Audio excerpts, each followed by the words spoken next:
Welcome back. One of India's largest solar photovoltaic module manufacturers is Vikram Solar, and they're coming to the market with a 2,100 crore rupee IPO.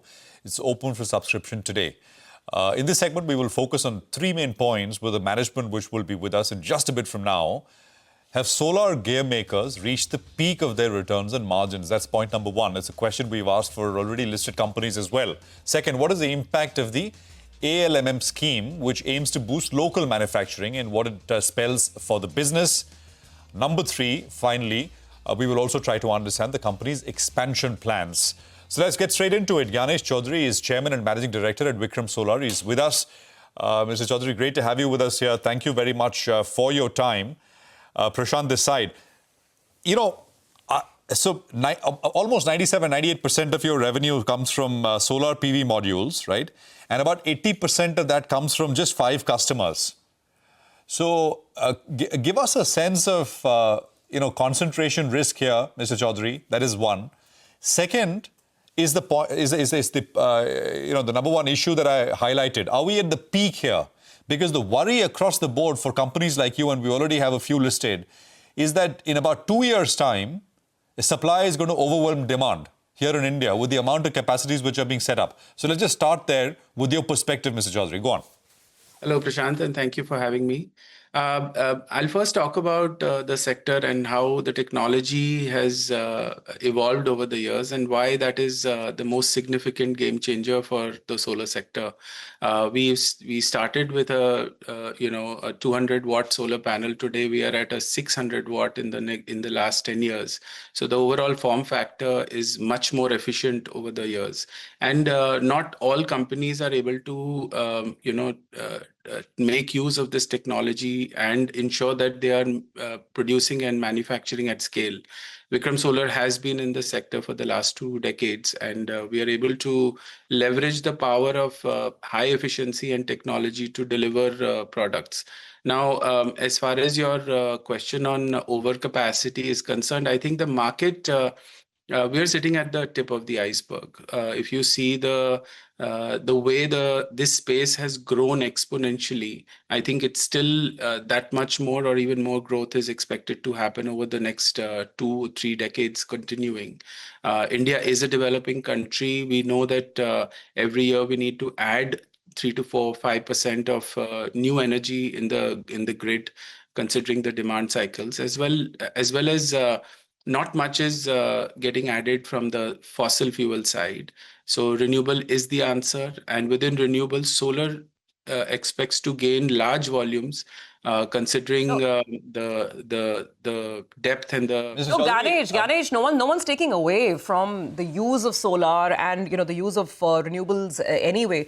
What we are trying to understand from you is your sense of whether a year or two. First of all, how long will it take for your capacities to come on stream? Because the objects of this issue are to put up fresh capacity as well as expand current capacity. I think you're doubling your current capacity as well. How long will it take for your capex to come on stream? And by that time, is there not a risk of maybe some sort of, if not a glut, but definitely an oversupply in the market? So first of all, our capacities, we are currently at 4.5 gigawatt. By the end of this fiscal, we will be at 15.5 cumulative gigawatt. So we are adding significant capacity out of this fundraise. We will go backward into cell manufacturing capacity next year. So that will be another significant deployment of capital for that. Now, as far as the glut situation is concerned, the point I was trying to make was this is a technology space, and not every manufacturer, every player is able to leverage the power of this technology, considering that there is a lot of evolution that has happened over the years. And going forward, the large IPPs and the producers and the utilities will only need a certain level of efficient products which have bankability as well as stability, because a solar panel has to last on the field for 25 plus years. So this itself is a very big ask, and only so many companies are able to deliver that with a lot of credibility and legacy in place. So Vikram Solar has been in the space, as I said, for 2 decades. We are in the position to cater to this market in the most significant way. No, I'm just quoting some numbers, Gyanesh. Correct me if I'm wrong. I mean, these are from various research sources. Yeah. Last year, we added record, solar capacity. I think it was almost 23, almost 24 gigawatts was added, which was a record for the year. Correct. So again, how long will it take for your capacity to come on stream? Does it take a year? Does it take more than 2 years? And what is the current demand-supply gap? And where do you expect it to be? I mean, what is the projected, demand by the time your capacities go on stream? Great question. I'm sorry. Great question. I think when we talk about, I'm sorry. Yeah, go on. When you say 23 gigawatt that has been added last year, that is AC capacity. So when you talk about in solar panel terms, you have to add 1.5 times to that. So overall, last year we added around 36, 35 gigawatt of solar panels. And this year, already the run rate shows 40 AC. So that's about 50 gigawatts of DC capacity being added. Now, within this, if you see the overall ALMM listed capacity on MNRE projections, we have about 76, 80 gigawatt available in India.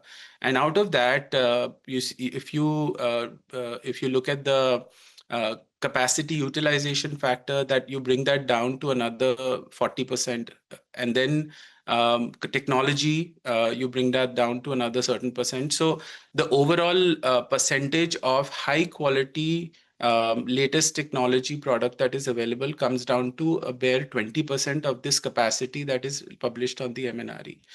We have two more questions. I'm sorry to press on this, right? But that's the number one question on the minds of investors as well. By FY27, the number that I have is domestic supply will be about 75 gigawatts per year.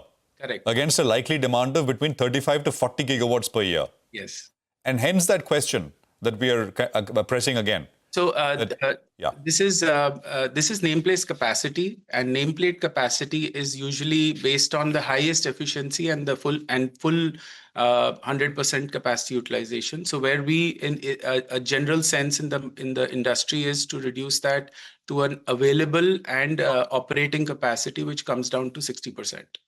So this 75 gigawatt, 60% of that is the available capacity. And from there, we talk about technology. So there is mono-PERC, there is multicrystalline, there is polycrystalline, there is TOPCon. TOPCon, Sure. which is the highest efficiency, which is further reduced in terms of available capacity, Okay. which is the desired product by all IPPs. Okay, Gyanesh, must say you've put up a great defense. We've been grilling you on just one point about possibility of overcapacity, but obviously, I mean, you have your ear close to the ground. Very quickly, just on the operations as well, the company saw about a 35-36% growth from the previous fiscal to FY25. You're working, I mean, you were at almost 16% margin. Last year, you closed at about 14.5%. Steady state when all this capacity is on stream. I mean, your current margins, are they the sustainable range? Could it be lower, higher? I know you can't talk too much numbers, but give us some sense on the sort of model that you're looking to build. I will try to refrain from talking about forward-looking numbers, and I hope you understand that. However, the way we see this market evolving is that there's going to be a lot more domestic content requirement going forward. We already see that there is, Chinese dumping has come to a grinding halt because of the basic custom duty as well as the ALMM. And going forward, we see this continuing. While the market is expanding, the way domestic content is being not just favored but mandated.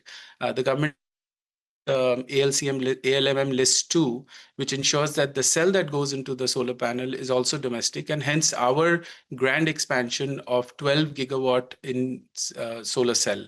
So from next year onwards, we hope to stabilize our margins at the levels that we are today. Probably look at some improvements, but that remains to be seen.